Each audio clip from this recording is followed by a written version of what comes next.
Salut jeune pousse, c'est Tom le jardinier.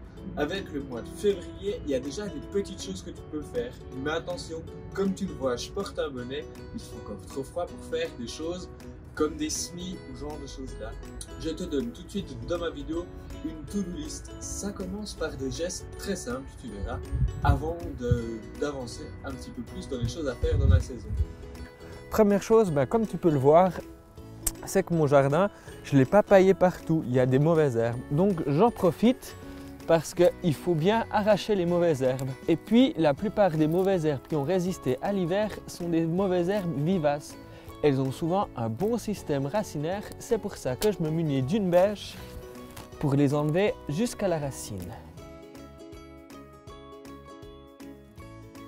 Et puis petite astuce, comme j'utilise une bêche, tu peux aussi ajouter du compost à ton potager à cette période. C'est le bon moment pour le faire, comme ça les vers de terre auront le temps de l'ingérer avec de la terre pour qu'il soit directement assimilable pour tes plantes.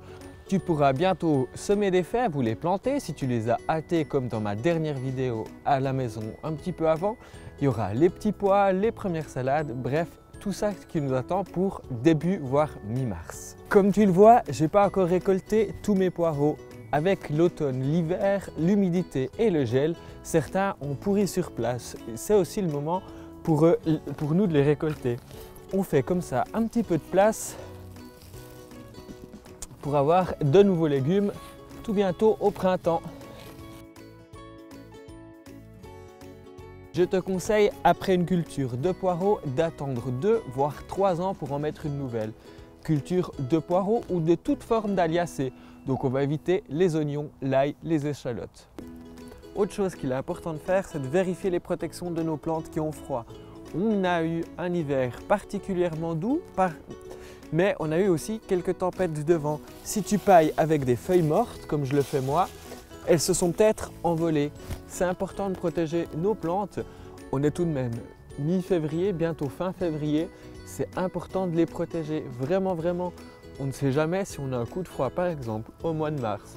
J'en profite pour passer un petit coup de gueule.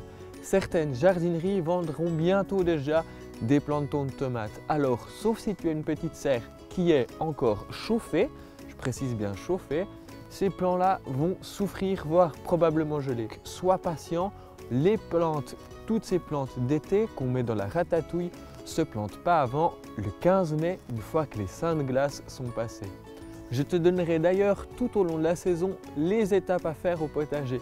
Tu pourras les suivre dans mes nombreuses vidéos sur ma chaîne, donc n'hésite pas à t'abonner. Voilà, tu sais maintenant déjà la plupart des choses que tu peux faire dans ton potager au mois de février.